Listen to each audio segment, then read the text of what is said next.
Hello students, welcome back to our YouTube channel. तो discuss करेंगे BSc semester first examination 2021-22 के बारे में। पेपर कोड है हमारे पास 40201। और बात की जाए, ये फंडामेंटल केमिस्ट्री का पेपर है हमारे पास, बीएससी फर्स्ट सेमेस्टर का है। और बात की जाए समय की, समय कितना दिया गया था, तो समय था इसके लिए 3 घंटा। मैक्सिमम मार्क्स की अगर बात की जाए तो 75 नंबर का हमारे पास ये पेपर था। ठीक, तो चलिए फटाफट पेपर का रिव्यू कर लेते हैं। सबसे पहले हम नोट देखते हैं। नोट में लिखा है attempt all the sections as per instruction. जैसे कि समस्त खंडों के लिए निर्देश दिए गए हैं, उन निर्देशों का अनुपालन कीजिए। सेक्शन ए में दिया गया है very short answer type question, अति लघु उत्तरीय प्रश्न, जिसमें से हमें अटेम्प्ट करने थे all 5 questions. Each short question carries 3 marks. 5 question दिए हैं, 5 में से 5 करने थे। ठीक, प्रत्येक क्वेश्चन के लिए 3 मार्क्स से डिसाइड किया गया है। 15 नंबर का हमारे पास सेक्शन ए था। तो देखते हैं पहले क्वेश्चन में हमसे क्या पूछा था। पहले क्वेश्चन में पूछा था how can electronegativity be use to distinguish between an ionic bond and a covalent bond. ठीक, इसके हिंदी वर्जन भी दिया है। अगर हिंदी वर्जन की बात की जाए तो हिंदी वर्जन में दिया है आयनिक बंध और सहसंयोजक बंध के बीच अंतर करने के लिए विद्युत ऋणात्मकता का उपयोग कैसे किया जा सकता है। तो ये क्वेश्चन था हमारे पास। क्वेश्चन नंबर 2 की बात की जाए तो क्वेश्चन नंबर 2 में पूछा गया है in how many ways can a team of 3 girls and 2 boys for a course be selected from A class of 6 girls and 4 boys. कह सकते हैं कि 6 लड़कियों और 4 लड़कों की एक कक्षा में से सहगान के लिए 3 लड़कियों और 2 लड़कों की एक टीम को कितने तरीके से चुना जा सकता है। यानी कि क्रमचय संचय का क्वेश्चन था ये हमारे पास। और उसके बाद में बात करेंगे एनपीआर एनसीआर वगैरह जो आपने पढ़ा होगा। What do you understand bye carbons, give the structural representation of singlet and triplet carbons. यानी कार्बिन्स से आप क्या समझते हो। सिंगलेट और ट्रिपलेट जो कार्बिन्स की जो स्ट्रक्चर होती है, संरचना होती है, उसको आप किस प्रकार समझाएंगे। ठीक, 3 नंबर का क्वेश्चन था। उसके बाद में बात करेंगे क्वेश्चन नंबर 4 की। क्वेश्चन नंबर 4 में पूछा गया था explain the following MICR OCR OMR। इन पर हमें टिप्पणी लिखनी थी, कुछ नहीं करना था, इनको समझाना था। ठीक, क्वेश्चन नंबर 5 में पूछा गया था explain homolytic and heterolytic bond fission with suitable examples. यानी कि होमोलिटिक और हेट्रोलिटिक बंध विखंडन को उपयुक्त उदाहरण के साथ समझाइए। इसके बाद में हमसे क्वेश्चन पूछा गया था भाई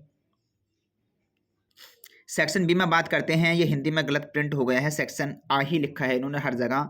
तो इस सेक्शन बी का मतलब हो गया मतलब क्या खंड खा कह सकते हो उसको। इसमें हमें क्या करना था attempt any 2 questions out of the following 3 question. 3 question दिए थे, 3 में से 2 आपको अटेम्प्ट करने थे। 7.5 नंबर का एक है, 15 नंबर का हमारे पास सेक्शन बी है।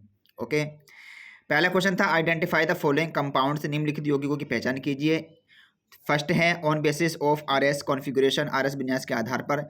हमारे पास ये दे रखा है आपको, देखो सी से Cl और FBrI इस प्रकार से कनेक्ट किया गया है। आपको पहचानने हैं ये क्या है। ठीक, और उसके बाद में बी में दिया है on basis of EZ configuration, इसमें EZ विन्यास दिया गया है। इसके बेसिस पर आपको ये पहचानना है, पहचान कर आपको बताना है कि ये क्या है। ठीक, उसके बाद में हमसे पूछा गया था भाई, देखिए क्वेश्चन नंबर 7, क्योंकि 5 शॉर्ट में अति शॉर्ट में किए हमने, और उसके बाद में हमने 2 क्वेश्चन और किए। 5 तो 7 हो गए ना। 6 खंड में हमने कितने क्वेश्चन किए, 2 क्वेश्चन किए। अब उसके बाद में देखिएगा ये क्वेश्चन नंबर 7 है भाई।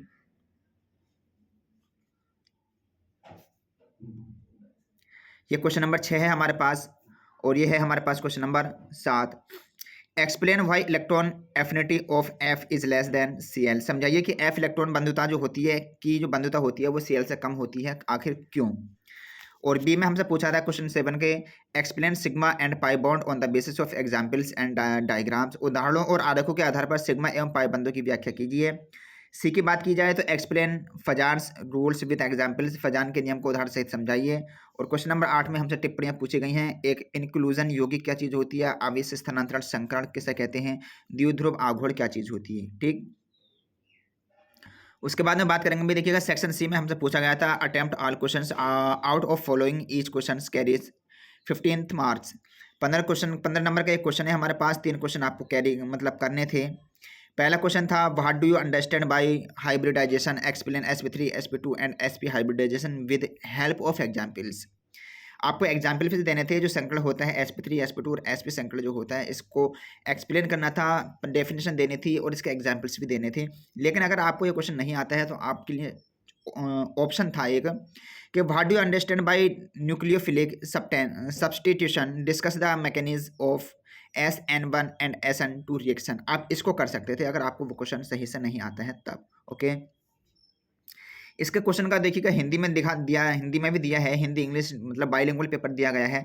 नाभिक स्नेही प्रतिस्थापन अभिक्रियाओं से आप क्या समझते हैं? SN1 SN2 अभिक्रियाओं की क्रियाविधि किस को समझाइए। क्वेश्चन नंबर 10 में दिया था what are SPDF block elements, explain their main properties with examples. SPDF block तत्व क्या होते हैं, उदाहरण के साथ उनके मुख्य गुणों की व्याख्या कीजिए। या फिर अगर आपको ये क्वेश्चन नहीं आता है तो आप कर सकते थे give and explain main features of mesomeric effect exhibited by organic compounds with examples. यानी कि कार्बनिक यौगिकों द्वारा प्रदर्शित जो मेसोमेरिक प्रभाव होता है, इसके मुख्य गुण बताने थे और इनके उदाहरण भी आपको लिखने थे। क्वेश्चन नंबर 11 कहता है discuss the various types of intermediates found in organic reactions mechanism in detail. कार्बनिक अभिक्रियाओं की क्रियाविधि में पाए जाने वाले विभिन्न प्रकार के मध्यवर्ती जो विस्तार हैं, इंटरमीडिएट्स मतलब तो मध्यवर्ती विस्तार है, आप उसको किस प्रकार समझाएंगे। ओके, लेकिन अगर आपको एक क्वेश्चन नहीं आता है तो फिर से आपको एक और चांस दिया गया था कि discuss with the help of